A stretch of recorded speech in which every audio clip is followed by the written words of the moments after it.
mula sa ating bagong chairman. May we now ask Chairman Jose Emmanuel Noli Eala for his message.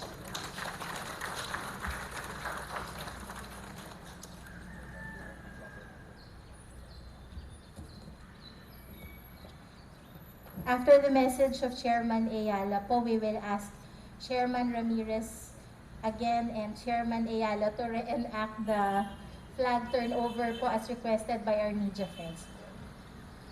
Siguro mamaya pa yun, baka mga 10 o'clock sa haba ng speech ko. Commissioner Olivia Bongku, my idol, Chairman William Butch Ramirez, members of the Management Committee, led by our Acting Executive Director, Attorney Guillermo Iroy Jr., the heads of the various departments, my co-servants at the Philippine Sports Commission, our special guests from the media, ladies and gentlemen, magandang umaga po sa inyong lahat. I see so many very familiar faces, especially among the members of the media. Many of us have grown white hair. Well, and of course from the photos, many of these people I worked with in my many years of getting involved in sports. I thank you for coming here today. Hindi ko alam po na kayo ay nakatayo ngayong umaga. Kasi nakikita ko yung mga litrato nakaupo eh. Kaya tuloy gumawa ako ng babasahin sa harapan ninyo para hindi ako magkamali. But, and I will ask you for your indulgence for me to read this. Dahil sa akin naman, hanggang alas 3 ng umaga nagsusulat ako eh. Chairman, mahirap pala dito magsulat kasi syempre tayo pinapakinggan po. But before I read my prepared statement and speech, just a message that I have created from my heart. I wish to thank, first of all, Commissioner Bong for taking charge of the PSC in the last more than 2 months. Without you, I'm sure it would have been a lot harder for us to come in and work in this environment. Maraming salamat, Commissioner Bong. Palakpakan naman natin si Commissioner Bong. I also wish to thank Attorney Roy for his invaluable help. He has really been doing a yeoman's job. Maraming salamat, Attorney Roy. And of course, I wish to thank Chairman Butch for coming over today. Sa totoo lang po ang kwento, as soon as I got my notice, the first person I messaged was Chairman Butch Ramirez. I asked him if I could call him. That was late Tuesday night, and it turned out I texted the wrong cell phone. But I got the message. He texted me the following morning, on Wednesday morning, at around 5 in the morning. I suppose that's the way Chairman Butch works. And I was awake. So I called him before 6 o'clock in the morning, and we were talking at that time. And I had a wonderful chat with Chairman Butch for about 10 to 15 minutes. And I already received so much encouragement. Chairman Butch is someone I have always believed to display the leadership of a true public servant. Quiet, yet firm and dedicated. And that's something that he did not give me any kind of advice. He just told me he is there to help us.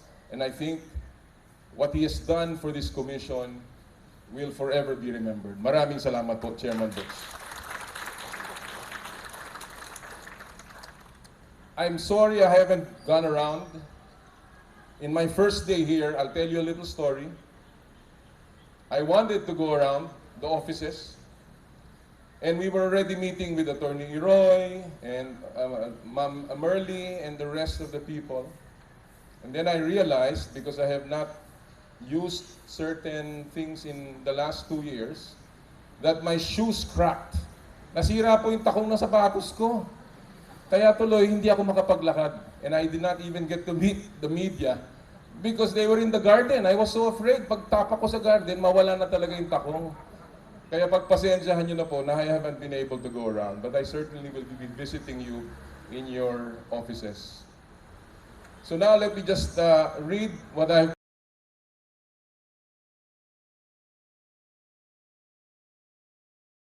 try to make it as quick as possible.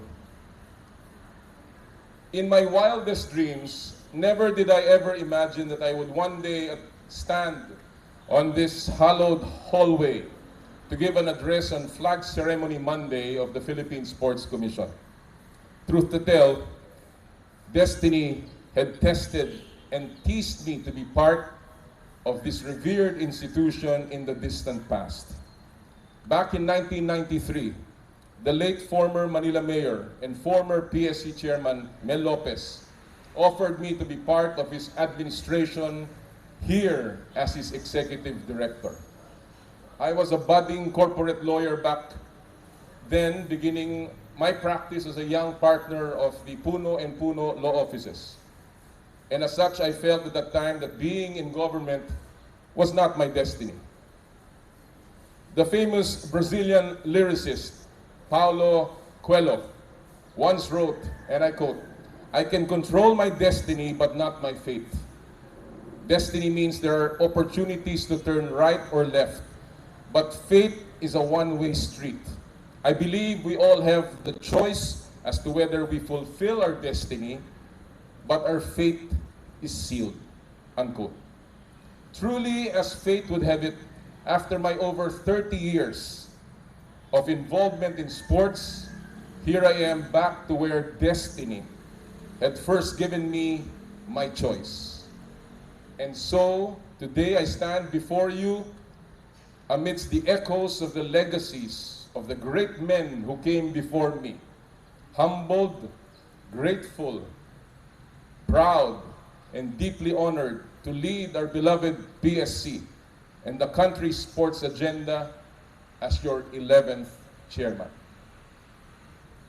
For this great privilege to lead, I wish to thank the President, Ferdinand Bongbong R. Marcos Jr., for the trust and confidence he has bestowed upon me. My fearless desire to take on this gargantuan task stems from my belief in his leadership and his vision for the country. I especially take considerable comfort in his passion and enthusiasm for sports. Very recently, during the National Heroes Day celebration, the President called our athletes heroes for their sacrifice and categorically expressed full support. I am confident that with PBBM's support, Philippine sports has found the strongest ally to bring it to the next level of success. I, of course, do not take this appointment as a mere gift. I am fully aware that this job, this assignment goes beyond the simple sloganeering of the recent campaign. For sports has a deep and significant role to play in nationhood and nation building. As enshrined in our Constitution, sports plays an integral part in fostering patriotism and nationalism, in accelerating social progress, and promoting total human liberation and development. Indeed, sports is the great equalizer of society, providing portals of success and self-improvement. Sports unites peoples, regardless of race or ethnicity, color or creed, political beliefs, or affiliations. Undoubtedly, sports brings hope, inspiration, and genuine joy to places where there is division and discord during times of uncertainty and hopelessness, and to a society longing for glory and pride. It is this great power, influence, and potential of sports that excites me to take on the leadership of the PSC. The PSC is the single, unified, and integrated national sports policy-making body defined by law. It is tasked mainly to craft a national sports promotion and development program centered on grassroots participation and assistance to all sports stakeholders.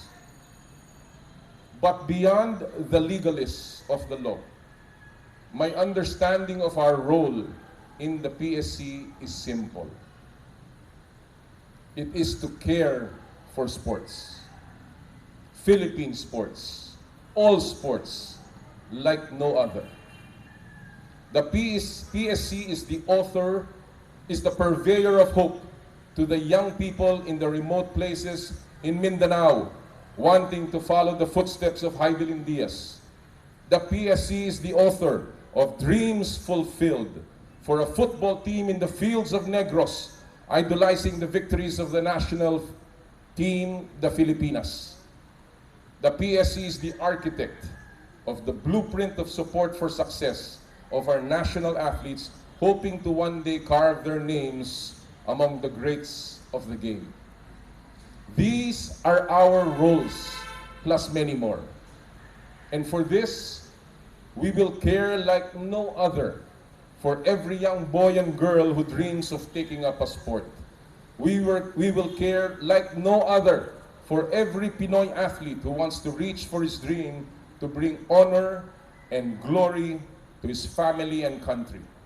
We will care like no other for Philippine sports to ensure sustained and consistent promotion, development, and successes of our programs at every level. We have made great strides in the last few years in Philippine sports. And for this, we have to thank the past PSC board, led by a true sportsman and dedicated public servant, the indefatigable Chairman William Butch Ramirez. His hard work and commitment to duty is a glowing example of public service that all of us must never forget and must always follow. I am a firm believer of continuity of programs, particularly of those that have been gainful and progressive. We will build upon the foundations already laid out for us.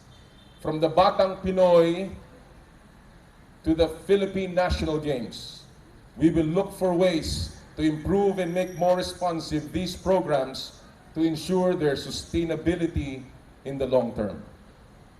It is my plan to make full use of the provisions of RA 6847 and other related laws to ensure that we are able to carry out our mandate for our short, medium, and long-term plans.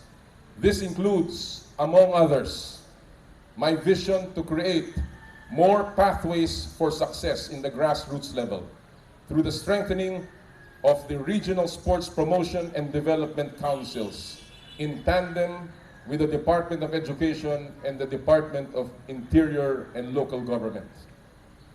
Rebuilding a strong partnership with the various stakeholders, specifically with the Philippine Olympic Committee and the National Sports Associations, not only in the area of athletes' welfare and benefits, but also in propagating all sports at every level of our communities.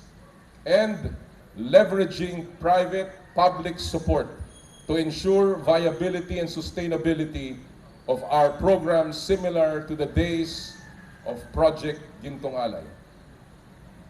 The sports sciences and sports infrastructure shall also be a part of the centerpiece of my plans as we try to keep in stride with the developments in sports technology and science-based enhancements of training all over the world.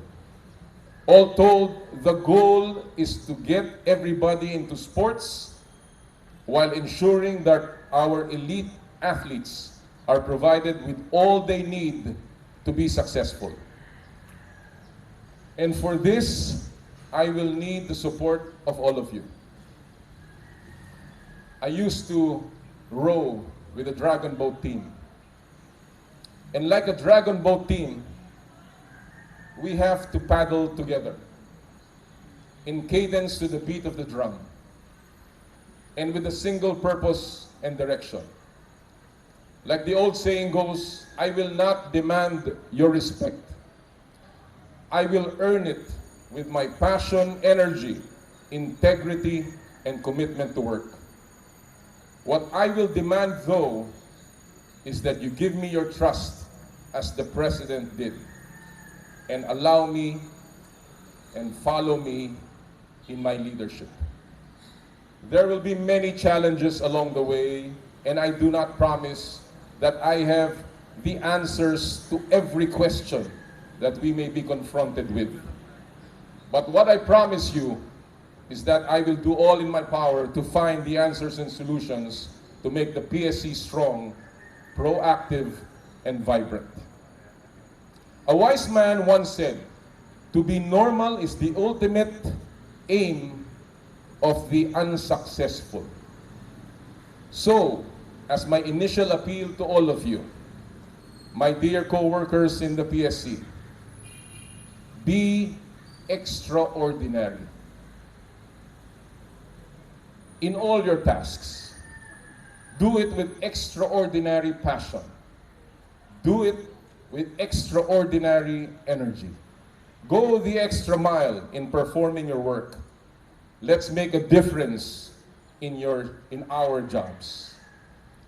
There is a sagacious advice that I keep in mind as I go about my work every day, which I leave with you this morning. Pythagoras of Samos, a Greek philosopher, once wrote, "Do not go to bed until you have gone over the day 3 times in your mind. And ask, what wrong did I do? What good did I accomplish? And what did I forget to do?" Again, what wrong did I do? What good did I accomplish? And what did I forget to do? With these guideposts, I assure you that as I enter my new role as chairman of the PSC, I am strengthened and confident of the lessons from the things I did wrong, the good I have accomplished, and the things I have to do now for Philippine sports. But as my Ateneo philo teacher, the late Father Ferriols, always used to say, kapag nasabi na ang lahat ng masasabi, hindi pa rin nasasabi ang pinakamahalaga. Ito ay ginagawa. Kaya tara na, simulan na natin ang gawa. Magandang umaga po sa inyo lahat. Mabuhay po ang Philippine Sports Commission. Mabuhay po ang atletang Pilipino. Maraming salamat po. Salamat po, Chairman. Parang yung buong